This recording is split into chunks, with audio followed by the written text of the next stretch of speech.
Hello friends, welcome again. आओ आज हम लोग देखते हैं एक न्यू ग्रामर जो कि है in the habit of. In the habit of की आईडी होती है आदत होना। और कंस्ट्रक्शन देखते हैं तो कंस्ट्रक्शन में हो जाएगा सबसे पहले subject, then is M R. अगर यहाँ पे होगा कि मेरी आदत है तो इज एम आर, और आदत थी अगर होगा तो वॉज वर हो जाएगा। और फ्यूचर में जैसे जैसे आदत होगी या आदत हो जाएगी तो उसके लिए यूज करेंगे विल बी।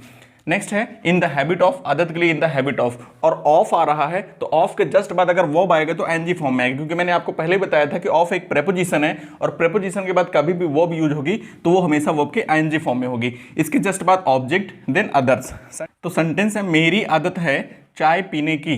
तो मेरी आदत है, आदत है यानी कि प्रेजेंट में है तो सब्जेक्ट है आई के साथ आता है एम प्रेजेंट में, तो I am in the habit of. आदत के लिए लगाएंगे in the habit of, I am in the habit of आया है। और चाय को पीने के लिए मीनिंग होती है टेक, और टेक में आईएनजी कर देंगे तो टेकिंग क्या चीज, टी को टेक कर रहे हैं, टी को पी रहे हैं। तो I am in the habit of taking tea, मेरी आदत है चाय पीने की। नेक्स्ट सेंटेंस है कि तुम्हारी आदत थी मुझसे लड़ाई करने की। आदत थी तो ये पास्ट में है। अब देखते हैं सब्जेक्ट के अकॉर्डिंग, ये तो वॉज, ये तो वर होगा। तो यहां सब्जेक्ट है यू, तो यू के साथ आ जाएगा वर।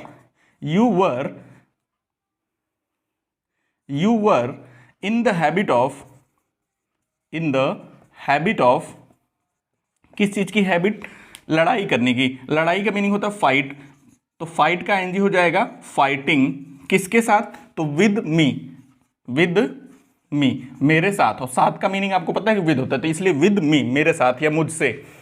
उसकी आदत हो जाएगी, फ्यूचर में है, उसकी आदत हो जाएगी अंग्रेजी बोलने की। उसकी आदत यानी कि ही फ्यूचर के लिए will be, he will be in the habit of किस चीज की हैबिट, बोलने की। क्या बोलने की, अंग्रेजी। तो बोलने के लिए स्पीक, और स्पीक में एनजी कर देंगे तो स्पीकिंग इंग्लिश।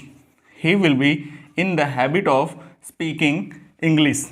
यहाँ पे आप कंफ्यूज हो सकते हैं कि यहाँ मेरी है तो माय होना चाहिए था, तुम्हारी है तो योर होना चाहिए था, उसकी है तो हिज होना चाहिए था। तो आपको बता दें कि कभी भी कोई पजेसिव प्रोनाउन सब्जेक्ट नहीं बन सकता है। सब्जेक्ट के स्थान पे हमेशा सब्जेक्टिव केस चाहिए। जैसे अगर सब्जेक्ट है आई, मी, माय, तो कभी माय इज नहीं हो सकता, माय सब्जेक्ट नहीं बन सकता, ना ही मी बन सकता है। सब्जेक्ट हमेशा सब्जेक्ट के स्थान पे सब्जेक्टिव केस चाहिए। सब्जेक्टिव है, ये ऑब्जेक्टिव है, और ये पजेसिव केस है। तो हमें चाहिए सबसे पहले सब्जेक्टिव केस। तो सब्जेक्टिव है आई, तो हम सब्जेक्ट के स्थान पे आई ही इस्तेमाल कर सकते हैं। माय कभी सब्जेक्ट बन ही नहीं सकता। योर कभी सब्जेक्ट नहीं बनेगा। योर अगर बनता भी है तो उसके बाद एक नाउन चाहिए, जैसे योर बुक ये सब्जेक्ट बन सकता है, माय बुक ये बन सकता है।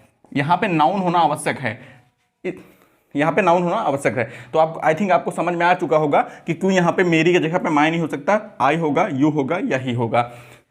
सो इसी पैटर्न पे मैंने आपको 3 सेंटेंसेस दिए हुए हैं। आपको इसे ट्रांसलेट करके कमेंट बॉक्स में कमेंट करना है कि इसका इंग्लिश कैसे बनाया जाएगा। मैंने मीनिंग दे दी है। सेंटेंस आपका है तुम्हारी आदत थी उसकी निंदा करने की। दूसरा है रोहन की आदत है मोलभाव करने की। और तीसरा है हमारी आदत हो जाएगी खराटे लेने की। मैंने यहाँ पे क्रिटिसाइज, हैगल और स्नोर 3 मीनिंग दी हुई है, और 3 के तीनों वर्ब हैं। आप वर्ब को ऐसे पहचान सकते हैं कि जिसमें लास्ट में ना, नी, ने आता है। अगर ये यहाँ पे ना, नी, ने आ रहा है ऑलरेडी, इसमें देखो करना और लेना, तो ये तीनों वर्ब हैं। आपको इसके लिए एक्स्ट्रा वर्ब नहीं देने, इसी में आईएनजी यूज हो जाएंगे। ये पहचानने के सबसे आसान तरीका, अगर यहाँ पे लेना शब्द में सिर्फ खराटे होता तो आप टेक लगाते लेने के लिए। अदरवाइज यहाँ पे लेना इसमें इंक्लूड है, तो यहाँ ये खुद में वर्ब है। आई होप ये वीडियो आपको पसंद आई होगी। Thanks for watching.